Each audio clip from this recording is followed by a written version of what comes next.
ఏ school? నువ్వు ఎవరితో వచ్చినావు? ఒక్కదాన్ని. నిజంగానా? ఎవరు లీడర్ ఎవరు? నువ్వు ఎవరు తీసుకొచ్చారు? మీకు కరెక్ట్ చెప్పినా ఇలా ఇంత ధైర్యం ఎట్లా వచ్చినావు?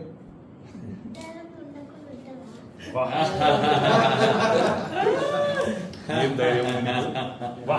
Roshini stay like this. అంటే క్లాస్లో బాయ్స్ని కొడతావు కొట్టు బిడ్డ ఏం కాదు, ఇద్దరు మూడు నిమిషం వెరీ బాగా కొట్టు. This is interesting. Actually, I thought she's వచ్చిందా మిమ్మల్ని కలుస్తాను మీరంటే ఇస్తామా? ఏం లేదు స్వీట్ ఒక పల్లి స్వీట్ వద్దు, పల్లి ఇది ఇంటికి ఇస్తాం. ఓకే మీరంటే ఇష్టం అంటే మిమ్మల్ని చూసి కలిసిపోతాను వచ్చింది. రూపాకి నేను అడిగిన చెప్పు. ఓకే అటు చూడు. All the best Roshini. Bye. ఎట్లా పోతావు మరి? ఏడ ఇల్లు ఎక్కడ? ఎక్కడ బంగారు